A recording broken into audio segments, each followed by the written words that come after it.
Good evening from new town. Time এখন রাত 10টা। আর আজকে বহুদিন বাদে আমরা আবার যেতে চলেছি একটা লং ড্রাইভে। ছোটোখাটো ড্রাইভ তো আমাদের হয়েই থাকে আশেপাশে কাছাকাছির মধ্যে, বাট এটা কিন্তু অরিজিনালি লং ড্রাইভ হতে চলেছে। বাড়ির থেকে টানা 18 ঘন্টা জার্নি আমরা আজকে করব। যাব কোথায়? যাব উড়িষ্যার হাইয়েস্ট পিক দেওমালিতে। আমাদের এখান থেকে এই রাত্রিবেলাতেই টাইম দেখাচ্ছে 18 ঘন্টা পৌঁছাতে দেওমালিতে। তো জার্নি এখন আমরা শুরু করব। সমস্ত কিছু গোছগাছ কমপ্লিট। আমি আজকে ভালো করে ঘুমিয়ে টুমিয়ে রেস্ট নিয়ে নিয়েছি, যাতে সারা রাত্রির জেগে ড্রাইভ করতে পারি। প্রত্যেকবার তো রেস্টটা হয় না, রাত্রিবেলাতে ড্রাইভ করার সময় আমি বেশ ঘুম ঘুম ভাব পাই, বাট আজকে আমার ফুল এনার্জি, একদম সমস্ত কিছু করে ফুল রেডি। আমি এখন নিচে যাব, গাড়িতে লাগেজ লোড করবো আর সোজা এখান থেকে বেরোবো। ফার্স্ট আমরা কোলাঘাটে যাব, ওখানে গিয়ে স্টপ দেবো, ডিনার করব, দেন সারা রাত্রির জার্নি নন স্টপ একদম দেওমালি আমরা গিয়ে পৌঁছাবো। তো নিচে চলে এসেছি, গাড়িতে লাগেজ সব তোলা হয়ে গেছে আর টাইম এখন 10টা 26। 10:30টার মধ্যে আমরা এখান থেকে স্টার্ট করে বেরোবো। আমাদের প্ল্যানিং ছিল 8টায় বেরোনোর, যথারীতি 2.5 ঘন্টা লেট। আর আজকে আমরা যেই গাড়িতে করে আমাদের ট্রিপ করতে চলেছি, নতুন গাড়ি, সেটা হচ্ছে এই যে আমাদের সামনে ভলভো XC90, একদম নতুন মডেল 2025-এর। পিছনে সমস্ত লাগেজ লোড করা হয়ে গেছে, সবাই উঠছে, সেট করছে, আর আমি এবার গাড়িতে উঠবো।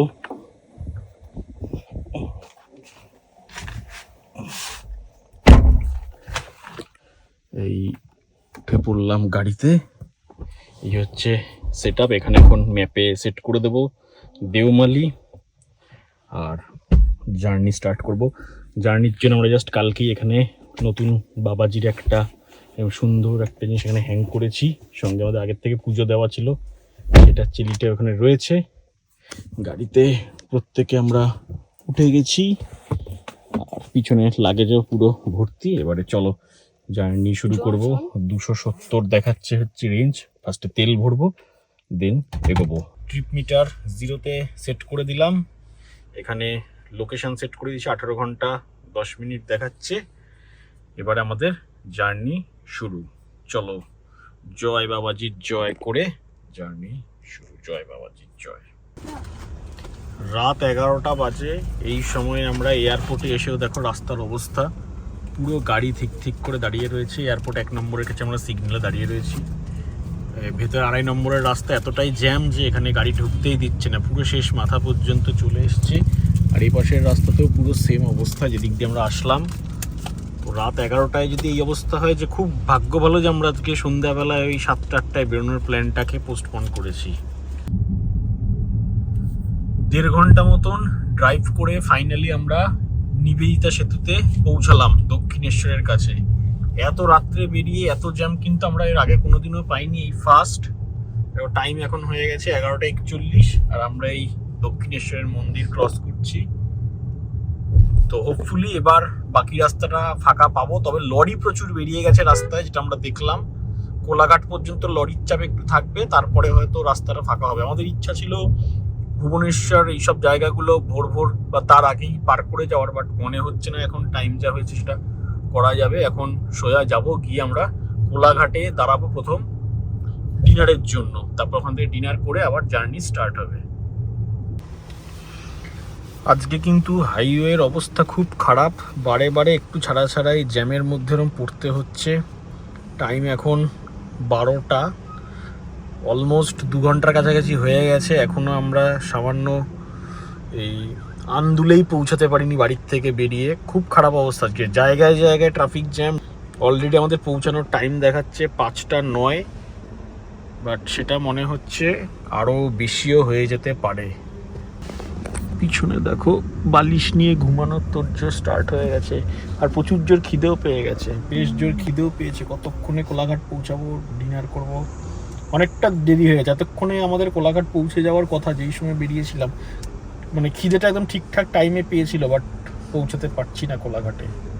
ধুলাগড় টোল, এবং যথারীতি এখানেও আজকে আবার সেই জ্যাম। মানে আজকে যেখানে যাচ্ছি সেখানেই জ্যাম, পুরো রাস্তায় মনে হচ্ছে আজকে জ্যাম নিয়েই যেতে হবে। ধুলাগড় টোলে তো প্রচুর গাড়ির লাইন রয়েছে, সাইড দিয়ে এসেও লাস্টে কিন্তু এখনও বেশ কিছু গাড়ির পিছনে। তো দেখি ধুলাগড় ক্রস করি। কোলাঘাট অব্দি তো এরকম রাস্তায় থাকে, আসলে আজকে রাস্তাতে লরির চাপও প্রচুর বেশি, দেখো চারিদিকে লরিতে ভর্তি। তো কোলাঘাট অব্দি তো লরির চাপ থাকবেই, তারপরে কি হবে সেটা তো এখন তারপরে গিয়ে আবার বোঝা যাবে। রাত্রি এখন 1:03 আর আমরা বাড়ির থেকে প্রায় 3 ঘন্টার মতন জার্নি করে এসে পৌঁছালাম এক্সপ্রেস ফুড প্লাজা কোলাঘাটেতে। আমরা আজ অব্দি এতবার এসেছি, বাট এই ফার্স্ট টাইম মনে হয় এতক্ষণ সময় লাগলো আমাদের বাড়ির থেকে কোলাঘাট আসতে। রাস্তায় প্রচুর জ্যাম ছিল।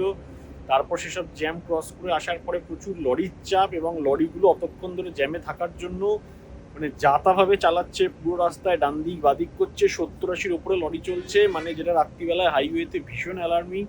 ভীষণ সাবধানে করে ড্রাইভ করে আসতে হয়েছে, তার কারণ লরিগুলো যেরকম এদিক ওদিক করছে যা তা অবস্থা অতক্ষণ। এবং এটা খুব নর্মাল ব্যাপার, এতক্ষণ ধরে জ্যামের মধ্যে থাকার পরে সবাই কিন্তু তাই করছে, সমস্ত লরি বড় বাস বা সবাই তাই করছে।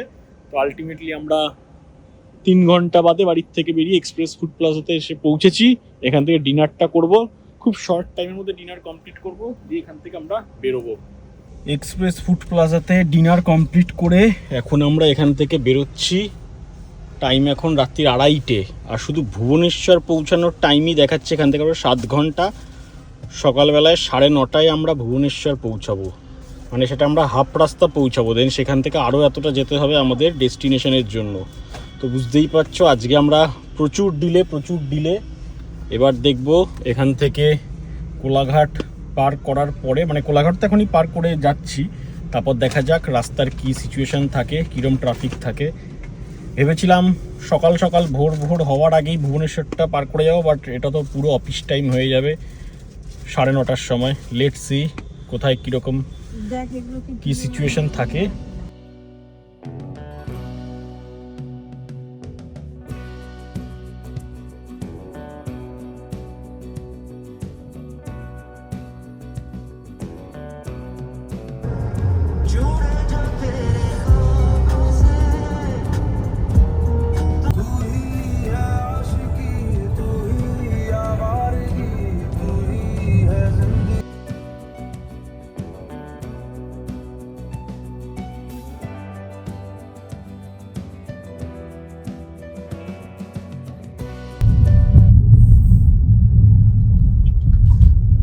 বেলদা ক্রস করে আমরা এগিয়ে যাচ্ছি, আর খানিকক্ষণের মধ্যেই উড়িষ্যা ঢুকবো। এদিকে রাস্তাটা বেশ ফাঁকা, এবং আমরা ভুবনেশ্বর পর্যন্ত টাইম সেট করেছি অলরেডি। ভুবনেশ্বরের যে টাইম দেখাচ্ছিল সেখানে কিন্তু 1 ঘন্টা মেকআপ দিয়ে দিয়েছি কোলাঘাট থেকে বেলদা আসতেই, রাস্তাটা ফাঁকা বলে। তো চলো, উড়িষ্যা ঢুকে যদি 80 স্পিড লিমিট সেট হয়ে যাবে, তো তার আগে যতটা সম্ভব ম্যানেজ দিয়ে নিতে হবে, কারণ এখন রাত্রিবেলা এদিকে রাস্তাটাও বেশ ফাঁকা আছে।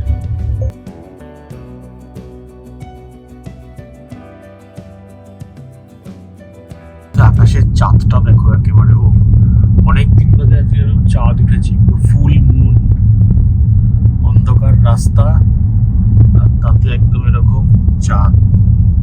এই ফাঁকা রাস্তা, অন্ধকার, মাঝে মাঝে 2-1টা গাড়ি আসছে উল্টো দিক থেকে, সামনে এরকম পুরো চাঁদের আলো, দারুণ লাগছে। টাইম এখন 4:30, বাড়ির থেকে আমরা 237 কিলোমিটার মতন চলে এসেছি, আর টাইম লেগেছে 4.5 ঘন্টার মতন। 4.5 ঘন্টায় আমরা 237 কিলোমিটার এসেছি, যদিও একদম শুরুর দিকটাতেই প্রচুর টাইম লেগে গেছে আমাদের কোলাঘাট অব্দি আসতে। আর আকাশ কিন্তু এখন দেখো আস্তে আস্তে নীল একটা আলো হচ্ছে। 4:30 বাজে, 5টা বাজলেই আলো হয়ে যাবে, পুরোপুরি আলো হয়ে যাবে 5টা বাজলেই। আর এখন আকাশটা বেশ সুন্দর একটা নীলচে ভাব হয়েছে। এদিকে দেখো আকাশটা বেশ ভালো লাগছে দেখতে। আর আমরা এখন বালাসোরের দিকে এগিয়ে যাচ্ছি, আর এখান থেকে 30 কিলোমিটার মতন হয়তো আছে।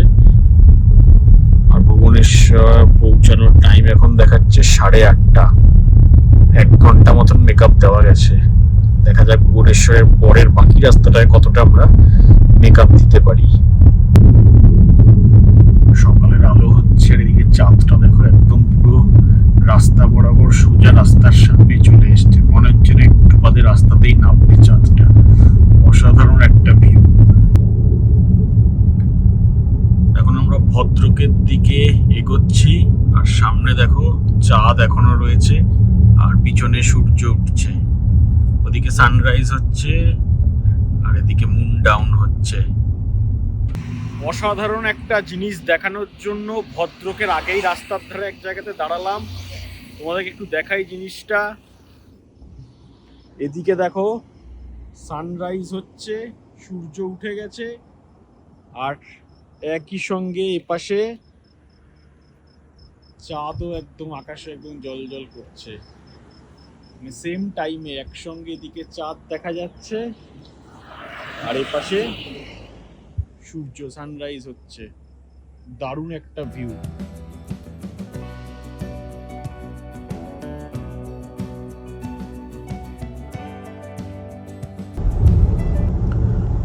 কোলাঘাট থেকে একদম নন স্টপ জার্নি করে এখন আমরা এই নিচে মহানদী টপকে কটকে ঢুকছি। টাইম এখন 7:14। যেরকম আমাদের দেখাচ্ছিল প্রথমে যে 9টার বেশি হয়ে যাবে এখানে আসতে, পুরো অফিস টাইম পড়বে, ভিড়ের মধ্যে জ্যামের মধ্যে পড়তে হবে, যেই ভয়টা পাচ্ছিলাম। তো যাক, রাস্তায় ভালো ম্যানেজ দিয়ে আসতে পেরেছি, যার জন্য 7:14তেই আমরা এখন কটক ঢুকছি। জাস্ট এই ব্রিজ থেকে নামলেই আমরা কটক ঢুকে যাব। তো নেক্সট হচ্ছে আমাদের ভুবনেশ্বর, যেটা আমাদের টার্গেট ছিল। সেটা তো 9:30 দেখাচ্ছিল ভুবনেশ্বরে পৌঁছাতে। লেটস সি ভুবনেশ্বরটা আমরা কটার সময় ক্রস করি। ভুবনেশ্বরটা ক্রস করে গেলে মোটামুটি তারপরে আর সেরকম বড় কোনো শহরের মধ্যে দিয়ে যাওয়ার ব্যাপার থাকবে না, ফাঁকায় ফাঁকায় চলে যেতে পারবো। 7:35-এ ভুবনেশ্বর ঢুকছি। পুরী যাওয়ার যে বাদিকের কাট আউটটা সেটা একটু আগে পার করে আসলাম। এখন ভুবনেশ্বর সিটিতে প্রায় ঢুকেই গেছি। আমাদের কোলাঘাট থেকে যখন আমরা স্টার্ট করেছিলাম তখন 9:30 টাইম দেখাচ্ছিল। তো একটানা জার্নি করে এখানে আমরা 2 ঘন্টা ম্যানেজ দিতে পেরেছি। এমনি আমাদের কোলাঘাট পৌঁছাতে আজকে 1.5 ঘন্টা এক্সট্রা টাইম লেগেছে জ্যামের জন্য। প্লাস কোলাঘাটে পৌঁছেও আমরা ডিনার করতে, খাওয়া দাওয়া করতে সেখানেও 1.5 ঘন্টা লাগিয়েছি। সব নিয়ে টোটাল 3 ঘন্টা আমাদের গেছে। সেই 3 ঘন্টার থেকে 2 ঘন্টা আমরা জার্নি করে এইখানে মেকআপ দিয়েছি। তো এই হাফ রাস্তা আমরা পৌঁছালাম ডেস্টিনেশনের। এবারে ভুবনেশ্বর শহরটাকে জাস্ট ক্রস করে একবার দাঁড়াবো, কারণ কোলাঘাট থেকে স্টার্ট করে কোথাও আর দাঁড়াইনি। তো ভুবনেশ্বর শহরটাকে ক্রস করে একটু রাস্তার ধারে দাঁড়িয়ে একটা স্ট্রেচিং ব্রেক নেব। দেন নতুন করে আবার ম্যাপেতে আমাদের ডেস্টিনেশন দেওমালি নেচার ক্যাম্প, যেখানে আমরা আজকে যাচ্ছি, সেটাকে সেট করব। করে আবার সেখান থেকে কতক্ষণের কি টাইম দেখাচ্ছে দেখে জার্নি করব। তবে যেটা ভয় পাচ্ছিলাম যে অফিস টাইমে এসে পৌঁছাবো ভুবনেশ্বরে, তো তার থেকে 2 ঘন্টা আগেই আমরা বেরিয়ে যাচ্ছি। তো এই কারণে ভুবনেশ্বর সিটিটাও খুব তাড়াতাড়ি আমরা ক্রস করে বেরিয়ে যেতে পারছি।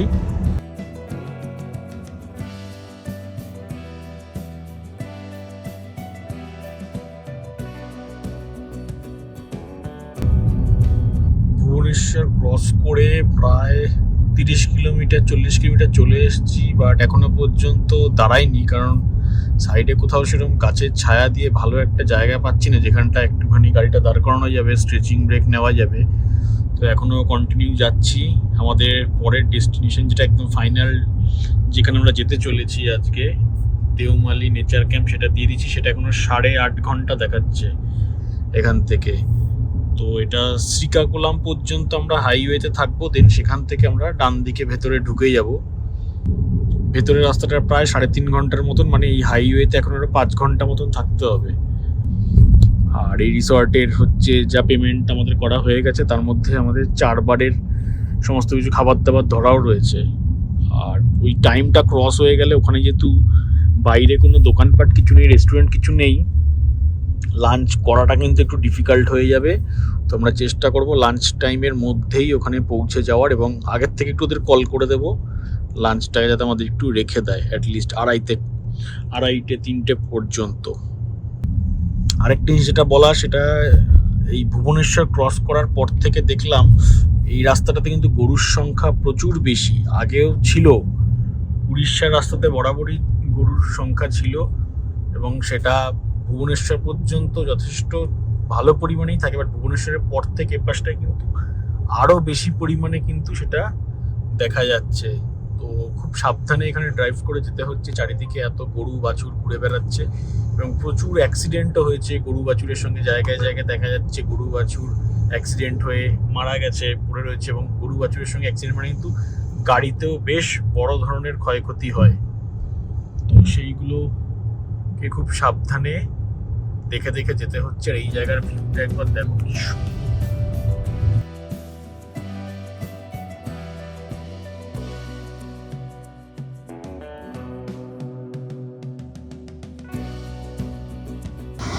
অলমোস্ট 1 ঘন্টা হয়ে গেছে ভুবনেশ্বরকে ক্রস করেছি, করে খুঁজেই যাচ্ছি পুরো এরকম হাই রোড, কোথাও একটা সাইডে ভালো জায়গা পাচ্ছি না যেখানে একটু স্ট্রেচিং ব্রেক নেবো। 1 ঘন্টা আসার পরে অ্যাটলিস্ট এখানে একটা এরকম গাছের ছাওয়া মতন জায়গা পেয়েছি যেখানে একটু স্ট্রেচিং ব্রেকটা নেওয়ার জন্য দাঁড়ালাম। আর সামনে এরকম পাহাড়, এদিকেও এরকম পুরো পাহাড়ের ভিউ, অসাধারণ একটা ভিউ আর অসাধারণ একটা রাস্তা। তো খুঁজতে খুঁজতে সেটা সুন্দর জায়গায় দেখে স্ট্রেচিং ব্রেকের জন্য দাঁড়ালাম। এখানে একটু ছবি টবি তুলবো। এখানে এই যে রাস্তার ধারে দাঁড়িয়ে দাঁড় করানো, ছবি টবি তুলে নিয়ে এখান থেকে আবার বেরোবো। তবে রাস্তাটা কিন্তু একদম ভুবনেশ্বর ক্রস করার পর থেকে জাস্ট ফাটাফাটি রাস্তা। ভুবনেশ্বরের পর থেকে একদম রাস্তা ফাঁকা হয়ে গেছে, এরকম সুন্দর স্মুথ রাস্তা। এই হচ্ছে রাস্তার ভিউ, জাস্ট পারফেক্ট। এখন এখান থেকে 8 ঘন্টা দেখাচ্ছে, এগিয়ে যাব একটু স্ট্রেচিং ব্রেক নিয়ে।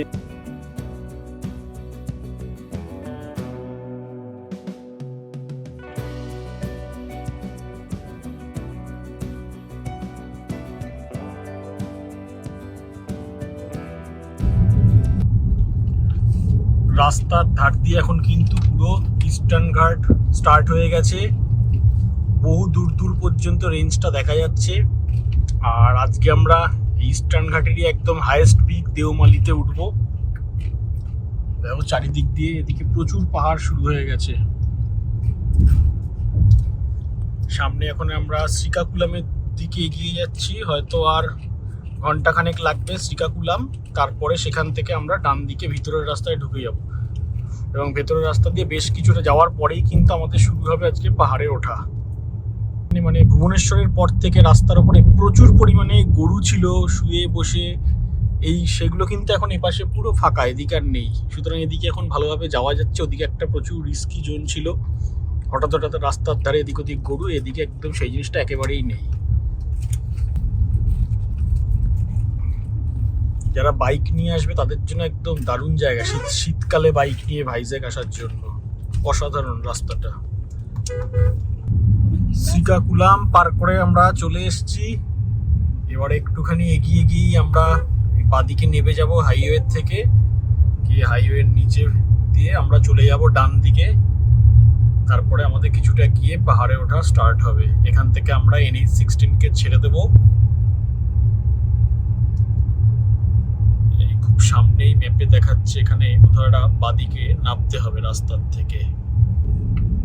এখানে যেটা দেখাচ্ছে নামটা রাজাম, যে রাজাম দেখাচ্ছে, নেমে গিয়ে ব্রিজের তলা থেকে ডান দিক যেতে হবে। আর বিশাখাপত্তনম সোজা চলে গেল, আমরা এখান থেকে বাদিক নিয়ে নিলাম।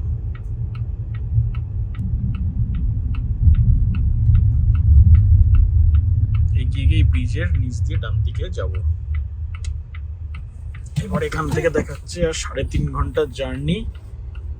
তো এইখানটাতেই হয়তো অনেকটা টাইম লেগে যাবে, কারণ এবারে কিন্তু আর ন্যাশনাল হাইওয়ে থাকবে না, ছোট রাস্তা দিয়ে যেতে হবে। হাইওয়ে ছেড়ে ভিতরে ঢুকে যাওয়ার পরে রাস্তাটা কিন্তু এরকম পুরো দুপাশ দিয়ে গাছ সুন্দর, আর মাঝখান দিয়ে এরকম রাস্তা চলে গেছে। দারুণ ভিউটা। আর ওয়েদারটাও যেন এখানে ঢোকা মাত্র চেঞ্জ হয়ে গেল, সেই রোদটা নেই এখন, মেঘলা মেঘলা একটা পরিবেশ। দেখো একবার রাস্তাটা, ও দারুণ।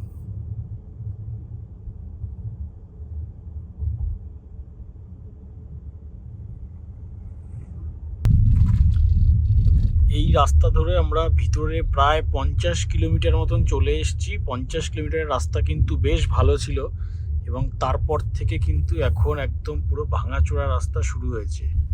তো এটা কতটা পর্যন্ত এরকম থাকবে সেটা বোঝা যাচ্ছে না, কিন্তু এখানে রোড কন্ডিশন কিন্তু এরকম টাইপের। আর আমাদের যেতে হবে এখনো আরো 80 কিলোমিটারের মতন। সামনে সালুর মোড় বলে একটা জায়গা আসবে, সেখান থেকে আমাদের ডান দিকে টার্ন নিয়ে যেতে হবে। আমরা এখন সালুরের দিকে এগোচ্ছি, আর সামনে কিন্তু বিরাট বিরাট সব পাহাড়ের রেঞ্জগুলো এখন দেখা যাচ্ছে পুরো। মানে ক্যামেরায় অতগুলো দেখা যাচ্ছে না, বাট সামনে যে পাহাড়গুলো দেখা যাচ্ছে এর পরেও কিন্তু দুটো তিনটে করে করে লেয়ারের আরো পাহাড় দেখা যাচ্ছে। এইদিকেও দেখা যাচ্ছে সুন্দর দারুণ। রাস্তাটাও যেরকম সুন্দর, সেরকম ওয়েদার, সেরকম সামনের পাহাড়গুলো। সালুর মোড় থেকে আমরা জাস্ট ডান দিকে ঢুকে 200-300 মিটারের মতন এসেছি, এবং তারপরে রাস্তাটা কিন্তু এরকম। আগের রাস্তাটা একটু চওড়া ছিল, মাঝখান দিয়ে একটা ডিভাইডারের লাইন দেওয়া ছিল, বাট এই রাস্তাটা কিন্তু আগের থেকে একটুখানি সরু, এবং এরকমভাবে গ্রামের ভিতর দিয়ে দিয়ে রাস্তাটা যাচ্ছে। আর কিছুটা এগিয়ে গিয়েই কিন্তু আমরা এই রাস্তাটা ধরে সোজা পাহাড়ের দিকে উঠতে শুরু করব। সালুর মোড় থেকে 46-47 কিলোমিটারের মতন আমাদের আর ডিস্টেন্স বাকি আছে। দেখাচ্ছে 1 ঘন্টা 48 মিনিট মতন লাগবে, বাট 46 কিলোমিটার এতক্ষণ টাইম লাগা উচিত না। যদি এরকম রাস্তা থাকে, দেখা যাক আগে গিয়ে হিলি রোড কন্ডিশনটা কীরকম আছে, তাহলে পরে বোঝা যাবে যে কেন এতটা টাইম দেখাচ্ছে। সেখানে টাইম লাগতেও পারে, যেহেতু পাহাড়ের রাস্তা এঁকে বেঁকে উঠবে। শুরু হলো আজকে আমাদের পাহাড়ে ওঠা, এই সেরেছে। এইখানটাতেই দাঁড়াতে হবে, চওড়া আছে।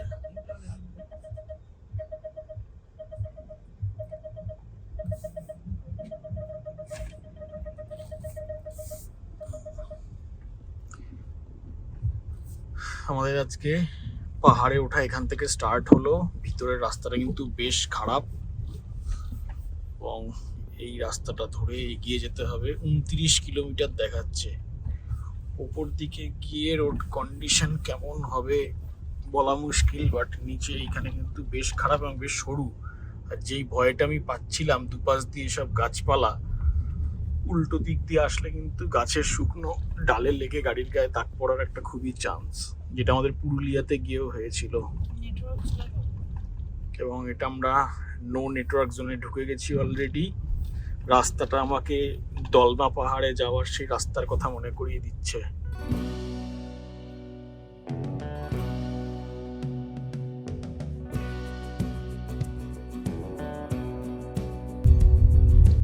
লাস্ট যে 30 কিলোমিটার রাস্তা এখন বাকি রয়েছে, যেটা আমরা ভেতরে ঢুকলাম জঙ্গলের ভেতর দিয়ে পাহাড়ে ওঠার জন্য, এই রাস্তাটা পুরোটাই কিন্তু ভীষণ খারাপ। পুরোটাই অফরোড, পিচ করা রয়েছে, বাট পুরো ভেঙে চুরে একদমই কন্ডিশন খুব খারাপ। এই এরকম পুরো রাস্তাটা কোথাও কোথাও বিরাট বিরাট গর্ত রয়েছে, বাট সামনের এই সিনিক বিউটিটা কিন্তু একদম সুন্দর। দুপাশ দিয়ে দেখো পাহাড়টা, খুব সুন্দর একটা ভিউ আছে, সবুজ গাছে ঢাকা।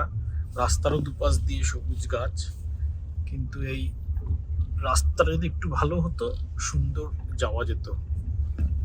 আর এত সরু রাস্তা, আর দুপাশ দিয়ে এমন গাছ রয়েছে, মানে উল্টো দিক থেকে কোনো গাড়ি আসলে তাকে জায়গা দিতে গিয়ে সাইডের গাছ ফাছগুলোতে লেগে যাওয়ার, খুব ঘষে যাওয়ার একটা খুব চান্স রয়েছে।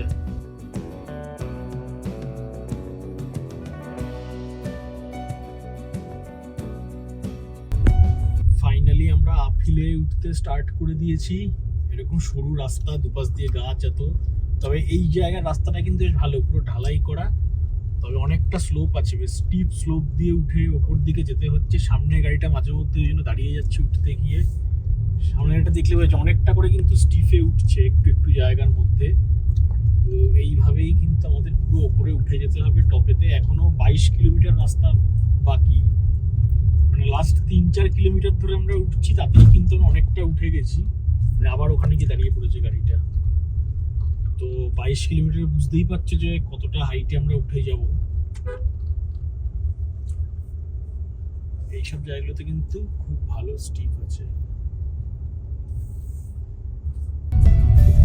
পাহাড়ের ভিউগুলো এখান থেকে সুন্দর দেখতে লাগছে।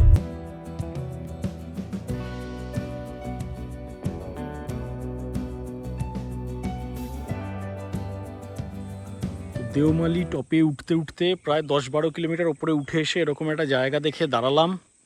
দূরে পুরো রেঞ্জটা দেখা যাচ্ছে। আর এই দেখো রাস্তাটা ভালো স্টিপ স্লোপ আছে কিন্তু পুরো রাস্তা এখান থেকে এইটুকুর মধ্যে অনেকটা করে স্টিপ স্লোপ, এরকম দেখলে পরে বোঝা যাচ্ছে, মানে খালি চোখে জিনিসটা ভালো বোঝা যাচ্ছে, বাট ক্যামেরাতে অতটা বোঝা যাচ্ছে। বাট এই হচ্ছে কিন্তু পুরো লোকেশান। আর ওয়েদারটা এরকম, রোদ এখন আর নেই। তো এগোবো এখান থেকে। আগের গাড়িটা এত স্লো যাচ্ছিলো, বাঁকে বাঁকে এত আটকাচ্ছিল, ওই জন্য আমি দাঁড়িয়ে গেলাম, কারণ ওর সঙ্গে ওইভাবে যেতে গেলে আমার গাড়ির এখানে ক্লাচ প্লেট জ্বলে যাওয়ার চান্স আছে, গন্ধ বেরোচ্ছে অলরেডি। তো ওকে আমি ছেড়ে দিলাম, এবারে ঝটপট করে একবারে উঠে যাব। এইদিকের ভিউটা খালি দেখো পাহাড়ের ওপর থেকে। জাস্ট আমরা 14-15 কিলোমিটার এসেছি, তাতেই এত সুন্দর ভিউ। এখনো আরো 16 কিলোমিটার মতন আমরা উপরে উঠবো। ফাটাফাটি। আস্তে আস্তে মেঘের মধ্যে আমরা ঢুকছি। নিচের দিকে যেরকম পুরো রোদ ছিল, এখানে কিন্তু পুরো মেঘ।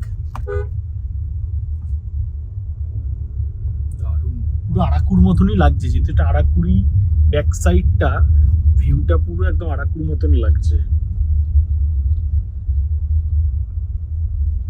এই দিকের রাস্তাটা কিন্তু আরো পিচ করা এবং সাইড দিয়ে ঢালাই করে টার্নিং করে চওড়াও করা রয়েছে। নিচের দিকে রাস্তার কন্ডিশনটা একটু খারাপ ছিল, বাট ওপর দিকে যত যাচ্ছি রাস্তার কন্ডিশন কিন্তু বেশ ভালো হচ্ছে। আজ থেকে পুরো রেঞ্জটা দেখা যাচ্ছে।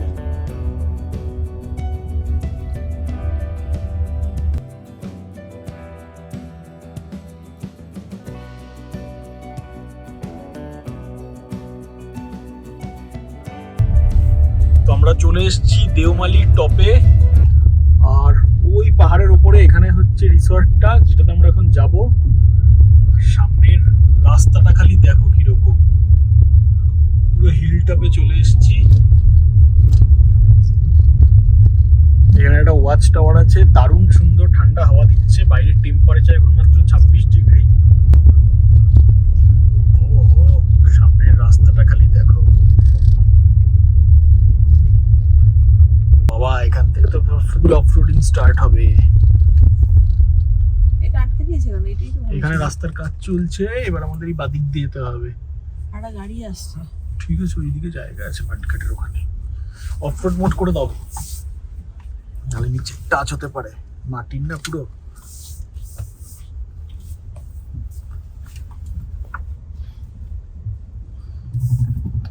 সাসপেনশনটা সফট, হ্যাঁ ঠিক আছে। আচ্ছা, ওই গাড়িটাকে এখানে একটু যেতে দিই আগে, দেন যাবো আমরা। বাড়ি বাড়ি খাচ্ছে। দেখো একবার পুরো অবস্থা দেখো, রাস্তা ওই ওপর দিয়ে আমাদের এখান দিয়ে যেতে হবে কি ওই টপেতে। 4 মিনিট দেখাচ্ছে, 4 মিনিটে কোথা সম্ভব দেখি। ফাইনালি আমরা পৌঁছে গেলাম দেওমালি নেচার ক্যাম্পে। আর এখানে দেখো সানরুফ দিয়ে বেরিয়ে ভিডিও ফটোশুট এ সমস্ত চলছে। তো চলো এবারে আমরা ঢুকবো, চেক ইন করবো। সবার ফার্স্টে ঝটপট করে গিয়ে লাঞ্চটা করবো। অলরেডি 4:07 বাজে। লাঞ্চ টাঞ্চ করে নিই, দেন তারপরে দেখা হচ্ছে তোমাদের সঙ্গে নেক্সট ব্লগে। সেটাতে পুরো রুম ট্যুর এবং এগুলো করে দেখাবো। এখানে দেখো একটা ক্যাফে রয়েছে, হাইয়েস্ট ক্যাফে। হ্যাঁ এবং হ্যাঁ আসবো, এবং ওই যে ওখানে আমাদের সমস্ত কটেজগুলো। তো এইখানেই আমরা এবারে ঢুকবো। পরে তোমাদেরকে নেক্সট ব্লগে পুরোটা ঘুরিয়ে দেখাবো।